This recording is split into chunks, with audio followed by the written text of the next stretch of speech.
તો આ તરફ રાજ્યમાં વિઝા કન્સલ્ટન્ટની ઓફિસ પર દરોડાનો મુદ્દો. દરોડા બાદ સીઆઈડી ક્રાઇમે નોંધી છે વધુ એક ફરિયાદ. એમ્પાયર ઓવરસીઝ તેમજ અમદાવાદના હાઈટેક એ 3 એજન્ટ વિરુદ્ધ ગુનો દાખલ કરવામાં આવ્યો છે. હાઈટેકના કિશન પટેલ અને પ્રેમ પરમાર એ બંને એક્યુઝ છે, હાલમાં અબસ્કોન્ડિંગ છે. એમ્પાયર ઓવરસીઝના અંકિત પટેલ અને વિશાલ રામનાથ શાહ પૈકી વિશાલને અટક કરવામાં આવેલ છે. અંકિત અબસ્કોન્ડિંગ છે.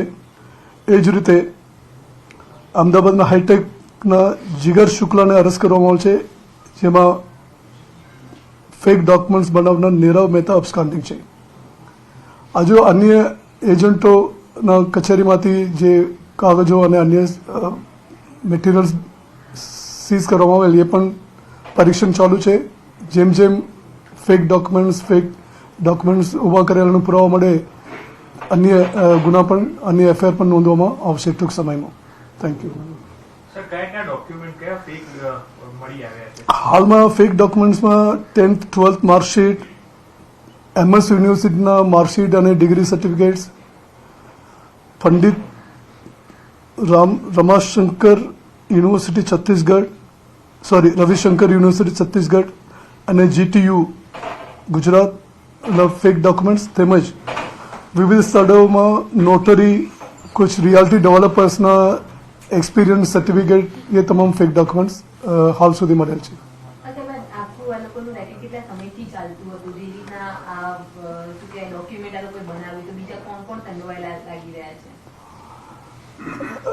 ये तमाम विगत पूछपरछ इन्वेस्टिगेशन दरमियान खबर પડશે. હાલમાં તો જે માણસોને અટક કરેલ છે એ તમામ એના સર્વન્ટ છે, એક્સેપ્ટ જીગર શુક્લા હાઈટેક. બાકી તમામ મેનેજર અથવા સર્વન્ટ છે. મૂળ માલિકો હજુ સુધી પકડવામાં આવેલ નથી. દે આર અબસ્કોન્ડિંગ અને ટૂંક સમયમાં પકડવામાં આવે ત્યારે એ વિગત મળશે. જે લોકોની માર્કશીટ મળી આવી છે એ લોકોનું સ્ટેટસ ક્યાં છે અત્યારે? બહાર વિદેશ જતા રહ્યા છે, અહીંયા છે કે શું? તપાસ શું થઈ? અમુક લોકો વિદેશ જતા રહે છે, એવા પણ અમારી પાસે પુરાવા છે. અમુક લોકોને હાલમાં ફોન કરીને અને રૂબરૂ મોકલીને વેરીફાઈ કરે છે ખરેખર તેઓ એ જ માર્કશીટ આપેલ છે અથવા એજન્ટ દ્વારા ફેરફાર કરવામાં આવે છે. એ તમામ તપાસ થઈ રહેલ છે. એ ડિટેલ્સ હાલમાં ઉપલબ્ધ નથી. કમ્પ્યુટરમાં જે વિગત છે, ઘણા લોકો શું કરે છે, એક બાર ફેક ડોક્યુમેન્ટ્સ ઉભા કરીને વિઝા મોકલ્યા બાદ ડિલીટ કરે છે. તો we will be in touch with concerned embassies, consular office, Bharat સરકાર દ્વારા એ તમામનો સંપર્ક કરીને છેલ્લા 2-3 સાલમાં કોને કોને મોકલેલ છે એ વિગત મેળવ્યા બાદ પછી આ દિશામાં તપાસ કરવામાં આવશે.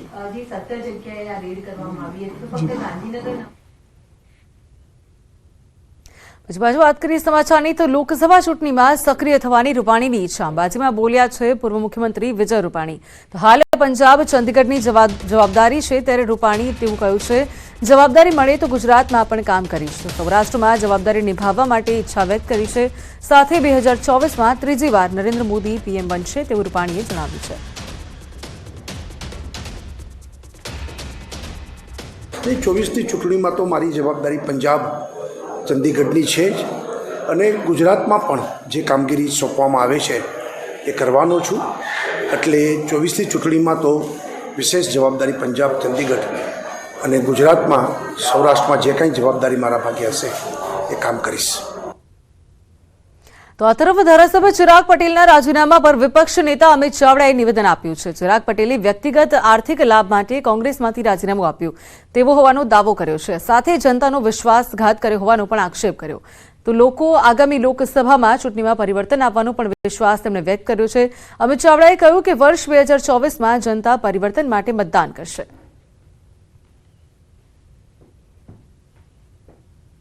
ચિરાગભાઈ કેવી રીતે ગયા, કેમ ગયા એની હકીકતો પણ કહી હતી અને તમે પણ બધા એની વિગતો તપાસશો તો જવા પાછળનું ફક્ત ને ફક્ત વ્યક્તિગત આર્થિક હિતો એની સાથે જોડાયેલા હતા અને એટલા જ માટે પ્રજાને પક્ષ બંનેનો દ્રોહ થયો છે ને એનો જવાબ આવનારા દિવસોમાં પ્રજા પણ આપશે ને પક્ષ પણ એ લડાઈ લડશે. આજે પ્રજા માટે નહીં પણ મુઠ્ઠીભર લોકો માટે સરકાર ચાલે છે એકાદ બે ઉદ્યોગપતિઓ આખો દેશ ચલાવે છે. આ તમામ સત્તા અને સંપત્તિનું કેન્દ્રીકરણ થઈ રહ્યું છે. એ સંજોગોમાં આવનારા દિવસમાં ગુજરાત સહિત દેશની જનતા પણ પરિવર્તન માટે મતદાન કરશે અને 2024માં તમે જોશો તો દેશમાં પરિવર્તન આવશે. તો આ તરફ લોકસભાની ચૂંટણીના પડઘમ વાગી ચૂક્યા છે, તેને જોતા તમામ પાર્ટી તૈયારીઓમાં લાગી ગઈ છે. નવસારી તેમજ ડાંગ જિલ્લા ભાજપ દ્વારા તાલુકા પંચાયતના સભ્યોનું પ્રશિક્ષણ શિબિરનું આયોજન કરાયું હતું. નાની વઘઈ ખાતે આવેલ કિલાદ કેમ્પ સાઇટમાં નવસારી લોકસભા બેઠકના ઇન્ચાર્જની અધ્યક્ષતામાં આ શિબિર યોજાઈ હતી, જેમાં નવસારી જિલ્લાના 6 તાલુકા પંચાયત અને ડાંગ જિલ્લાની 3 જેટલી તાલુકા પંચાયતના ભાજપના ચૂંટાયેલા સભ્યો તેમજ તાલુકા ભાજપ પ્રમુખો પણ ઉપસ્થિત રહ્યા, જેમાં ચૂંટાયેલા સભ્યોને લોકસભા ચૂંટણીમાં કેવી રીતે કામગીરી કરવી તે અંગેનું માર્ગદર્શન આપવામાં આવ્યું હતું. ચૂંટણીમાં કામગીરી અંગે માર્ગદર્શન પણ આપવામાં આવ્યું હતું. એક બાજુ લોકસભા ચૂંટણીને લઈને તડામાર તૈયારીઓ કરી રહી છે તમામ પાર્ટીઓ, ત્યારે તાલુકા પંચાયતના સભ્યોનું પ્રશિક્ષણ શિબિરનું આયોજન કરવામાં આવ્યું હતું. સમગ્ર દેશમાં ભારતીય જનતા પાર્ટી દ્વારા દર વર્ષે ચૂંટાયેલા પ્રતિનિધિ અને પાર્ટીના સંગઠનના કાર્યકર્તાઓનો પ્રશિક્ષણ વર્ગ યોજાય છે, જેના ભાગરૂપે આજે સમગ્ર ગુજરાતની અંદર નગરપાલિકા અને તાલુકા પંચાયતના ચૂંટાયેલા સભ્યોનો પ્રશિક્ષણ વર્ગ ચાલી રહ્યો છે. તો આ સાથે બુલેટિનમાં હાલ સમય છે વિરામનો. આપ જોતા રહો ન્યૂઝ 18 ગુજરાતી.